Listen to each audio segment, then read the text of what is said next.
Hi, I'm Deirdre Wilson, and welcome to the Out of the Blue Show. This is a show on animals, the environment, and spirituality. And today, my very special guest is Larissa Wohl of the Home and Family Show. She does the pet adoptions on there, and we're also blessed to have her dog Piggly with us today. There's little Piggly. Say hi, Piggly. And what kind of dog is Piggly? Piggly is an albino Maltipoo. That is she's so my recent cool. rescue. She's a love bug. And you don't see many albinos, you know what I mean? Nope, you don't. You don't in the dog world, and it's a genetic mutation, and I do have to be careful of her eyes because they're very sensitive To sunlight? To sunlight, and she Oh my can gosh. get sunburned. I didn't even so think about you have that. to deal with things like that. But she's such a lover. And you didn't mean to keep her. You were fostering, and what happened? You just fell in love? Yes, they call it a foster fail because the whole point of fostering is to bring an animal into your home, Right. love it, get it rehabbed, whatever it needs, and then give it its wings to fly onto its permanent home. If you foster fail, you end up failing on that last step and keeping them for yourself. Well, that would be me. Then my husband would kick me out basically because I'd have so many animals, but I would be in a bad position. So you are the pet rescue host on the Home and Family Show on the Hallmark channel, which is a fabulous show if you haven't seen it. And how we met is I do some fashion segments on there modeling every now and again, and met this lovely woman and loved what she's doing. So tell me how you integrated your career and your love for animals. It's a pretty remarkable kind of journey. My mom was an animal lover, animal rescuer before it was kind of a thing, and these animals always found us. We'd be driving to the movie theater or going shopping, and a dog would dart out, and lo and behold, that dog is now in our house, and we're trying to figure out what to do with it. So I kind of always grew up thinking that if you see an animal, you pick it up and you take care of it and you figure out what to do. And you don't even think twice. You just do it, right? You just do it. That was life. Yes. That was just the way of the world for us. And so I always kind of took on that mentality. And when I moved away when I went to college in San Francisco, which is where I got my degree in journalism, I started volunteering at the shelter there. And then when I moved to numerous cities to do my news career, I always volunteered at the local rescues or shelters, whatever was nearby. And so I picked up so much knowledge, and that became my job. It was kind of like I would go do the news show, I would anchor and report in the morning, and then go do my real job, which was 24/7 at the shelter. I didn't get paid for it, I was volunteering, but learning so much. And so when I moved back to LA and started working at Home and Family as a producer, I wasn't on camera. So you started just as a producer there, and just there. Everywhere else I had worked on camera, but when I found myself without a job and back in LA, and they had a position open as a producer, and they hired me, so I thought, why not? And slowly but surely, they wanted to incorporate more animal work into their daily programming, and I said, please let me help. And so that's how it all kind of came to be. It was very fateful. Yes, I'm so amazing. glad that they were open to doing that, because I'd like to see more animals, things on more shows, more pet adoptions like they're doing on the news and so forth. Yes. And the fact that you are such a rescuer and willing to do this type of work. Because it's not easy. It really pulls at your heartstrings. Yeah, it's not easy at all. There were times working in the shelters where I had to take, mini breaks because there is no 9 to 5. No. You leave with it in your head constantly. Yes. It can be challenging, but Absolutely. you just have to keep pushing through because you do good if you do it, and if you just turn your back and you can't handle it, unfortunately the dogs suffer. So sometimes you got to force yourself. Oh, I know. I can barely go in there. I do when I have to, but I can barely go in there. So explain to the audience what you do on Home and Family. Sure. So every day, it used to be once a week, but now it's once a day. I love it. We showcase an animal that's for adoption. So it can be a dog, it can be a cat, and we either bring them into our studio if they're local to LA, and we have a little, moment where I kind of spend some time with them, learn about them, and then talk to the audience about, Piggly is this kind of dog, and she'd be great for this kind of family. Or because we air across the country, if they're not local, we do FaceTimes with rescues across the country, which is really neat. And I think we're the only people that do that. So, we'll find a rescue in Indiana or Florida when the hurricanes were striking, or New York, and we can FaceTime with them. And so it just proves that no matter where you live, there are amazing animals outside your door, for the most part, that you can go and rescue and make part of your family. And it's so amazing because they will ship the animals to you Yes. if you're willing to adopt them. Some of them, every rescue has different protocols, and some will. Some make you come and get the animals so that they meet you in person. It just depends. It also depends on the animal. If it's a special needs animal, they like to keep them closer usually and don't want to, let them go too far in case help is needed. But we've had many success stories now, and so it's really exciting to see and to follow them and Sure. to really see the work that we're doing making an impact. I'm curious, will the rescue group pay for the shipping or the person that's adopting? It depends. It Okay. depends, because some rescues are really, like for instance, there's a rescue up north in San Francisco, and they have such a great set of volunteers that drive and transport animals Wow. when they're going places anyway. So a lot of the times they do it. However, some rescues, if they're really strapped and can't, then they need the help of the person adopting. So everyone has different ways of doing it. Okay, I just was curious how it worked. Yeah, it's pretty so amazing. they call it on Hallmark the Adoption Ever After. Yes. So that's kind of the umbrella term for the initiative. So, not just Home and Family partakes in this amazing event. We have specials now that air on Hallmark. The American Rescue Dog Show, which started last year, and we're doing a second year, which is really exciting. The American Humane Hero Dog Awards that have been going on every year and just happened. Kitten Bowl. So It's expanding, It's isn't it? expanding. So what I get to do daily is a piece of the pie. And then there are so many other parts that are really growing. So it's really exciting to see. So to make it easy, we call it Adoption Ever After, and it encompasses everything on there. Facebook and Instagram and all the different Right. specials, and then Home and Family, and it's really remarkable. I had a beautiful dog, Beau Blue, with blue eyes, a black face, and a tan body. And I always wanted to put him in some kind of contest or, they usually have pure breeds, Right. for the dog shows and everything. And I'm like, oh God, and he'd be so gorgeous. He ended up being a calendar dog. He Good actually for was him. on a calendar. But I love that you're doing a rescue dog show. I mean, Yeah. how fabulous, because there's so many beautiful dogs out there, and they're not pure breeds, but they are gorgeous, right? So, here's the thing. Getting a rescue dog now, and I'm so thankful to say this, it's such a badge of honor.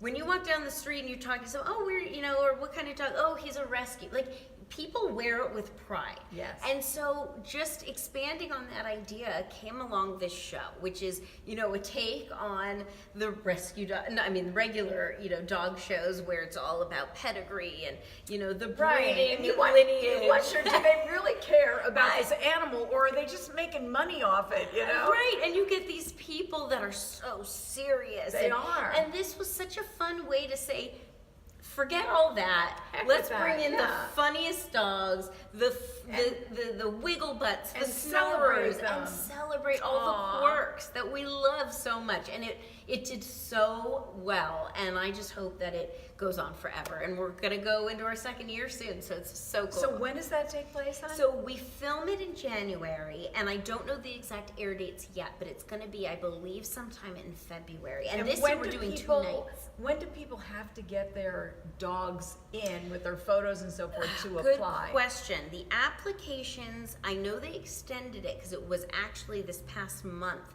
I know they extended it, but I don't know till exactly. Well, they what could day. go for information Yes. on the Hallmark Channel Yes. website, Yes, correct? and if you search American Rescue Dog Show, you'll find a ton of information about it Okay. too. And now I have seen a little bit of the Kitten Bowl, but tell me more about the Kitten Bowl. I think Beth Stern, Howard Stern's wife, is involved in it because she's Yes. a big rescuer of cats Oh and my kittens. gosh, yes. So tell me about that. So she hosts it, and it's going to be in its 6th year this year, Is which it is really? amazing. And we're also doing Cat Bowl this year, so it's going to be adult rescue kitties too. And so it's such a great, who doesn't like watching kittens playing on a field? It's all fun and games. It's all tongue in cheek, nothing serious about it. And they're all up for adoption. Yes. So you get to highlight them and see them and see their personality and how they play and which ones are the most playful, And right? all the ones we've shown in the past 5 years, going on 6, have been adopted. And what they do around the country is hold kitten bowl parties at shelters. So people come, watch, join the festivities, and a lot of those kittens then get adopted. I love it. I love that there's media on this. You know what I Yes. mean? To really let a lot of people Yes. know out there what's there. You know, I have to say, only have I rescued. I've never paid money for a pet. I hope I never pay money for a pet. I've always rescued, either found them or went to a rescue group or the shelter to get my animals. Well, thank you for that. I second that, and I've done the same, and I hope everybody out there, if they're not doing it yet, realizes one day that it is the best way to go, because we have such an issue with too many animals. Absolutely. And there's so many good ones waiting. So, you know, hopefully more and more people are kind of waking up and learning it, and we'll wake up and learn it if they haven't already. Absolutely. You know, I was reading your story and you were talking about how your mom loved animals and was very kind-hearted, and Yes. you got to have a parent that's like that or they'll never let you keep the pet. And my home was the same. I would bring them home, and if I couldn't like decide between one kitten or the other, my mother would say, oh, okay, we'll take both from the litter, you know. We ended up with 13 cats in my senior year of high school. You Is were the that crazy cat lady. And my mother was the crazy cat lady. And so I relate to the softness of your heart of your mom and you, and how yes. you end up rescuing things and you just can't say no. It's a beautiful thing. Thank you. My poor dad, he would come, because my mom also started rescuing at one point rabbits, and she built out a whole side yard for all of them, and he would come down the stairs every morning and he would look out the window and he would count them because They're were multiplying, always Dad. more. That's what they do. Yeah, he went along with it. He was a good sport, so. I love it. I love it. I think that's so cute. Now, how many years have you been on Home and Family now? So I have been there in total, wow, For pet probably almost adoption. 4, but for pet adoption, I've been there for about 1.5 years. Okay. How Yes. many pets do you think you've found homes for? So we approximately? tally it at this point at almost 700 Wow. animals. Now that goes back though, because they were already doing a weekly adoption. So we've calculated in total, Right. with the years prior as Sure. well, up to almost 700. We're not quite there yet. We're about 685. You are an angel. Thank you. Thank you. I applaud Thank you. I really do. I Thank think that's fabulous.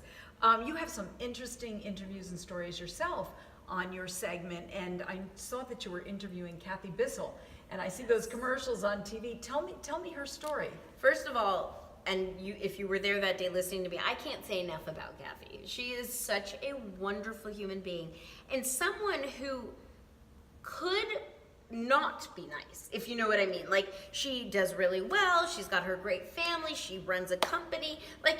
And we are talking about the Bissell vacuums, by the way. Bissell Vacuums. Her husband is Mark Bissell. She, works with them. She also runs Bissell Pet Foundation. So when I met her for the first time, I didn't really know what to expect. She's a power lady.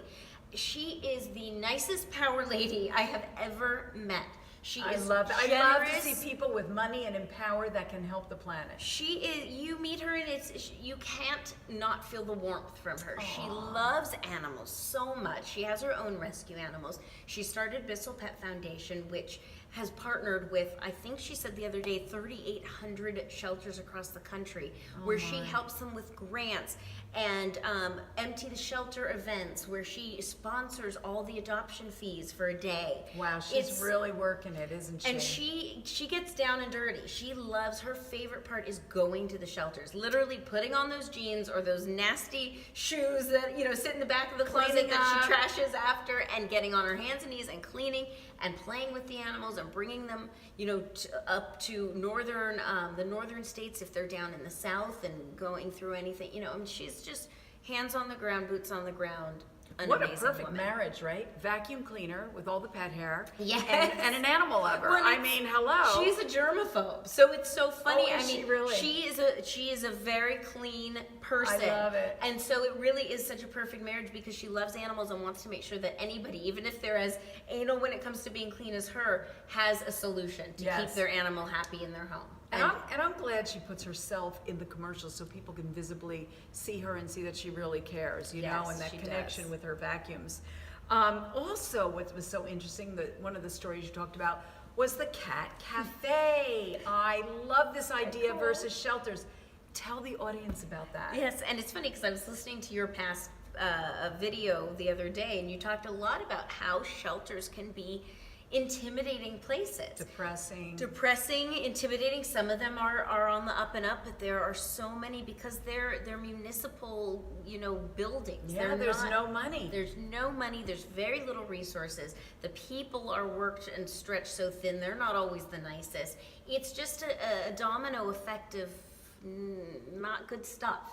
So what has started popping up are locations like cat cafes or cat yoga studios or different, high-tech shelters where it's such a joy to go there and be in the environment. I have been to one out in Riverside that was so pretty and clean and a joy to be, and you could see the animal. They were like all in one room and had all their, cat trees to climb up. Yes. And it was so pleasant. It is. So people are just taking the bull by the horns, so to speak, and they're creating basically really nice, healthy, and beautiful shelters for these animals that you can come and see them and adopt them. It's been talked about that those old Sarah McLachlan commercials that make everybody cry don't help as much as they hinder, because people look at it and go, oh, it's too sad, I can't watch. So it's kind true. of a take on that. Instead of forcing people to go into a shelter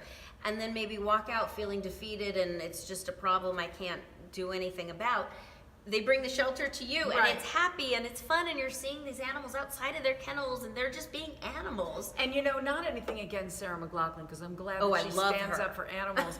But it's true, those commercials get so sad, you just want to turn away, walk out of the room, and change the channel. So maybe the effective way is just creating the more positive environment. Yes, and I am a huge Sarah McLachlan fan, by the way. So I don't want that to be love a you, diss or Sarah. anything. But yes, and when they first came out, it might have been different too, because they've been on the air for a long time now.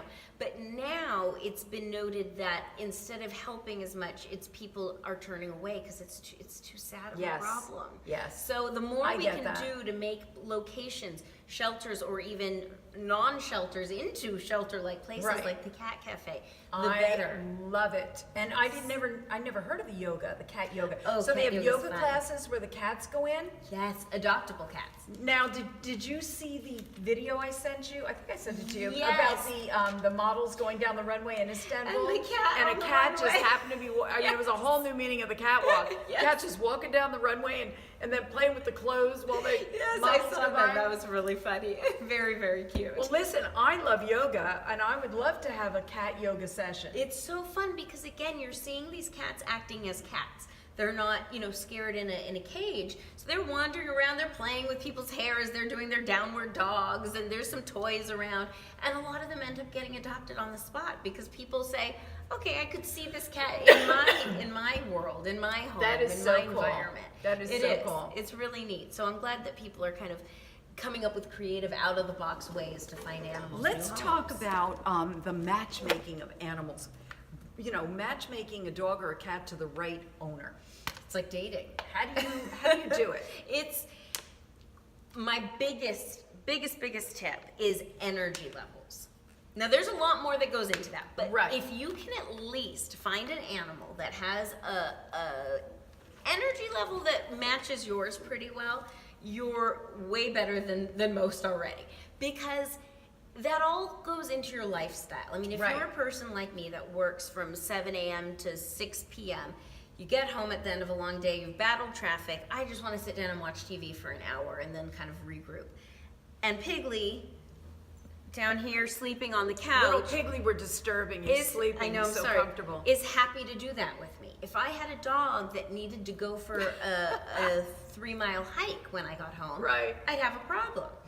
And vice versa. If I'm someone who wants to get up early and go running and jogging and hiking, I want a dog that can do that with me. It's like choosing a roommate, basically, It's very true, but a lot of people don't think about that. They fall for the cute factor, or the fluffy, or the shedding, or non-shedding. And instead of thinking about the energy, Personality now, all and that other energy. stuff is important too. Right. And then also, you have to assess your living conditions. if you're in an apartment with neighbors on all four sides of you, you can't get a basset hound that howls when you leave. No, you can't. You might want to think I love that animals, through. but I don't want to hear that, right? Exactly. If you live in a home that has a yard and your neighbors are cool or they have dogs too, that's a different story. A lot of people, again, fall for the looks of an animal without thinking through all that they need, especially that breed.